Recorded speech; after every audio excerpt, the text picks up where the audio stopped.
E aí pessoal, na aula de hoje eu trouxe exercício de força centrípeta para a gente treinar melhor esse assunto. Vem comigo!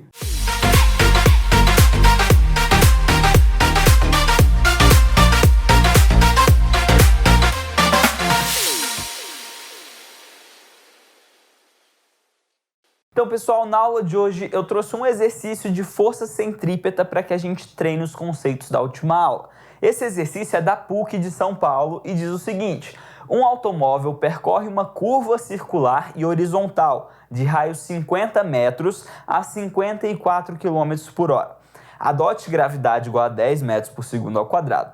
O mínimo coeficiente de atrito entre o asfalto e os pneus que permite a esse automóvel fazer a curva sem derrapar é de... E aí você tem que calcular. Então, pausa esse vídeo agora, tenta resolver esse exercício e me acompanha aqui na resolução. Então, a primeira coisa que a gente precisa identificar é que essa é uma curva circular, ou seja, esse é um movimento circular. Aqui está a minha trajetória, certo? Essa curva tem raio 50 metros, então o raio dela é de 50 metros. E esse automóvel percorre ela a 54 km por hora. Primeira coisa que já tem que martelar na sua cabeça é: quilômetros por hora não é a unidade do SI. Então, essa velocidade aqui de 54 km por hora, a gente vai ter que converter para metros por segundo. Como é que faz para converter metros por segundo e quilômetros por hora? Se eu estou em quilômetros por hora, eu vou dividir por 3,6,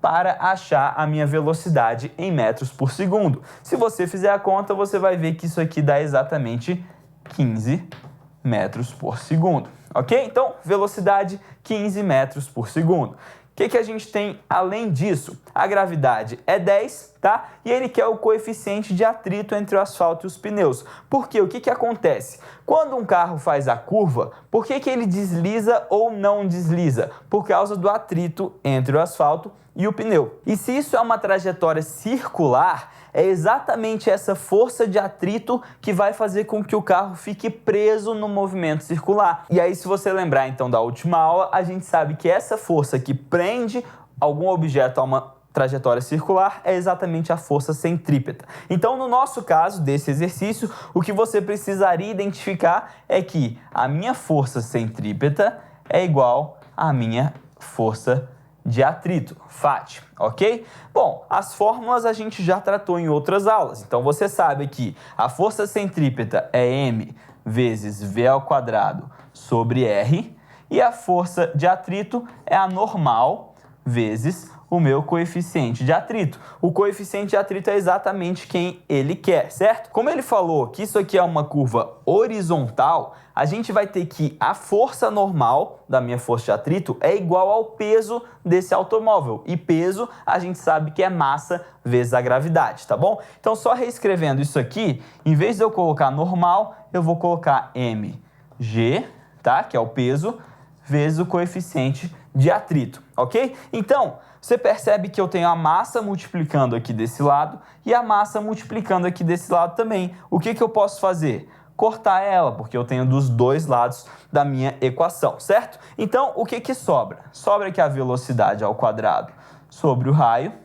tem que ser igual à gravidade vezes o coeficiente de atrito. A velocidade a gente sabe que é 15, ok? Aqui então temos 15 ao quadrado dividido por 50, que é o raio que ele me deu e está em metros, igual a gravidade, que é 10, vezes o coeficiente de atrito estático.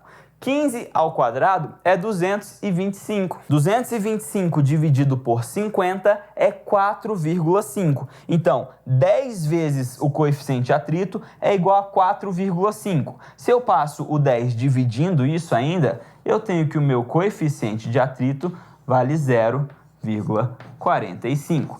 0,45 o quê? Nada, porque o coeficiente de atrito é uma grandeza adimensional, tá bom? Então, coeficiente de atrito mínimo para que esse carro não deslize vai ser o momento em que a força de atrito for exatamente igual à força centrípeta. Se eu tiver uma força de atrito ainda maior, não vai ter nenhum problema. Por quê? Porque esse carro não vai deslizar de jeito nenhum. O mínimo é 0,45. Então, espero que você tenha entendido. Esse foi apenas um exemplo de força centrípeta. Existem outras que você pode treinar aqui no Portal Gênesis. Eu te vejo na nossa próxima aula.